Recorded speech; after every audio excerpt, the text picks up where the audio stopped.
Hello everyone, I'm Professor Geek. Welcome back to the channel. I want to make a quick video that talks about the importance of workshopping. So for this video is for writers of whatever kind of fiction. Even not necessarily just fiction, honestly. If you're a creative nonfiction writer, this is applicable to you as well. But whether you write comics or prose, movie scripts or whatever, I offer editorial services that I've talked about on my channel, and I'm still offering those. I have the specific package that I'm offering right now. I've had to go up to $60 instead of $50, and that's for 10 pages of editorial commentary and into an entrance call and an exit call, talking about your idea and stuff like that. And that's to help a lot of writers, especially writers writing comic books, but prose writers as well, if that's what you're interested in, to break into the scene, get their books eventually crowdfunded and such. So I've had to go up on price just a little bit because of the number of requests I've gotten, and it's a time dedication, to give each of those manuscripts the time that they're due. So I've had to go up to 60. If you're interested in that, you can email me at the address below, or DM me on Twitter, anything like that. I'd be happy to talk to you about that. So editorial services are important. As I said, it's important to have an editor. But I want to talk about another aspect that's very important too, which is having other readers, having your beta readers, or specifically here, a workshop setting. Workshopping's so important as a writer, and it's an experience that you need to have and you need to get used to. A lot of writers aren't used to this. The act of writing is a solitary one. At least it has to be at some point. You have to just sit alone and put the words on the paper, on the screen. That has to come from your head. A lot of writers love to talk about what they're going to write. Oh, they love to talk about their universe, and they'll go on, the internet or with friends and family or whatever, and they'll tell them all about this or that. Well, that's really great. But unless you sit down, shut up, and write it down, good for you. You've got an idea in your head. No one else is going to experience it. Or think it's as cool as you do until you write it up in a manner that's worthy of it. So you do have to spend some solitary time writing, but that can't be the end of it. It just doesn't go from your head, boom, to the reader's face right away. You have to spend some time getting feedback on it. And workshopping is the best way to do this, because not only does receiving multiple perspectives on your work help you, it also helps you grow immensely as a writer, giving feedback to others on their draft. And you might think, well, I'm a beginning writer. I don't really know. Doesn't matter. You're a reader, at least. At the very least, you're a reader. And at the very least, you have that bit of feedback to offer. So you have to have that experience. It helps you grow immensely as a writer. Things that you see in other people's writing, then suddenly you'll start to recognize in your own. Whereas, we wouldn't always do that on our own writing. We have those blinders on, quite often. So the workshop experience is absolutely crucial to your growth as a writer. And the general workshop experience is you have 7 to 10 or whatever people around there. You meet on a certain day. And this is done in school. A lot of people have had this experience in school, but a lot of writers groups, this is basically what they do as well. If you go on meetup.com or some sort of writers group you find around, and they will, the 7, again, 5, 10, or whatever people, they'll meet on a certain day, and they've each exchanged drafts. Or if they only decide they're going to workshop one person's or whatever that day, they might do that. But, they've exchanged drafts, and everybody's had time to read through this draft first and to make some comments on it, to formulate some ideas and some feedback. And then you meet together, and you might have the reader read through a page or two, just kind of refresh everybody's memory and maybe hear it in his or her voice, how they kind of intend it to sound. And then the writer shuts up. The writer's not allowed to defend their work. The writer is not there. The writer does not get to defend their work. This is all about the reader's responses to their work, the reader's feedback. And if a workshop's conducted well, it's not always conducted well. You get some jerks leading them sometimes. You have to start with what works about this piece. What works in this piece? What's good about it? What kept you reading? And if you seriously can't find a single thing good about it, then you need a little growth as a reader and a writer, because there's always something good in there. It might be buried under a lot of stuff that still needs work, but there's something good in there, and the writers need to know what that is, because they need to know what to stick with, what to latch onto, and what to carry through, their revisions and the drafts. So that's important. And then you absolutely need to move on to what needs work. And that's, that they need to know that. They need to know what to work on for the revisions. The workshop process is a step-by-step kind of thing. You don't leave one workshop with your draft just immaculate. Yeah, it's been workshopped. It's good now. It's good now. No, no, no, no, no.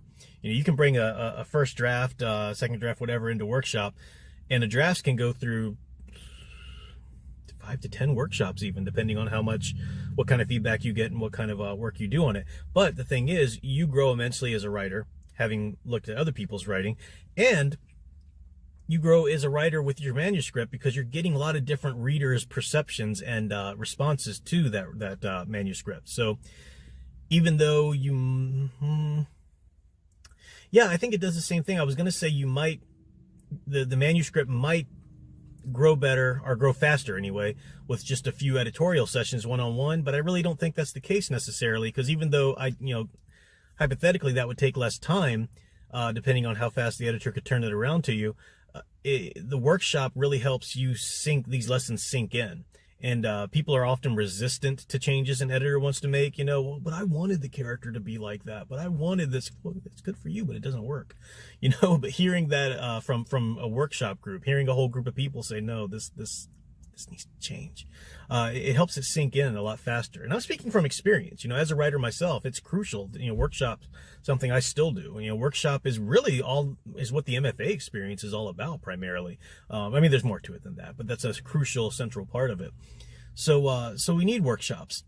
A lot of people have approached me though and said that they've had trouble finding workshops that work for them. Now, you can find writers groups. You can find them in your area. You go on the internet, you can find a lot of them done virtually on the internet.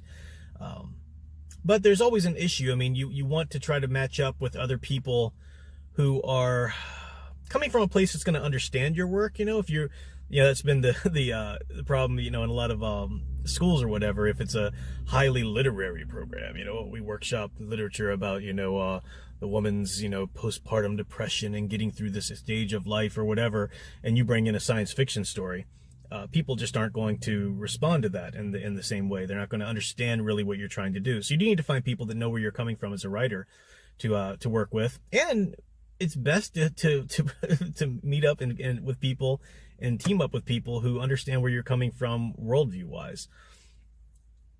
Oh, I can't tell you the big massive eye rolls that I do every time I was in a workshop and somebody wanted to bring up the gender issues in this story. So a lot of my viewers, of course, aren't interested in that nonsense. They don't need their story to be woke. They just want a good story. So a lot of people have told me about that, and I'm going to offer a service that, in addition to my editorial services, this is something separate. I'll still keep doing the editorial services to anybody who's interested, but this will be a cheaper service. So maybe people who can't afford, to pay $60 for 10 pages, right now can jump in on this, and we'll do is we'll just get a group of, we'll see how many are interested in this, 5 to 7 people, and we'll do a monthly workshop. And I'll probably do it probably about $20 to throw in for this workshop, and it'll be a certain amount of pages. It'll be circulated with the group once we put the group together, and we'll get together on a hangout or a Skype call or something like that, and we'll get together and we'll workshop this, and I'll lead the workshop. I will be reading the manuscripts as well as giving feedback. Now, I'm not going to give the kind of in-depth feedback and spending the amount of time just one-on-one with you that I would with editorial services, because that's a different kind of service. But I'll be giving, I'll be workshopping your paper along with everybody else. So, or your story, script, whatever. So that's a service I'm thinking about offering, and I don't know exactly, all the details yet. But if that's something that more people than just a couple are interested in, let me know that. Let me know what you would be willing to pay for something like that, and that you'd be interested, because that's something that it's crucial to writing. And I'm not the only place you can get that from. Of course, you can find groups in your area, and you can find other groups online. But if that's something that enough people are interested in coming to me for, and if I can, make some sort of, compensation for my time that otherwise would need to be spent, doing something else to feed my daughter and such, then I'm happy to do that. So we'll see about that. Let me know what your thoughts are in that. That's all for now. Workshopping is important no matter where you get it from. And until next time, keep enjoying and digging deeper into the hero stories you love. Thanks for watching.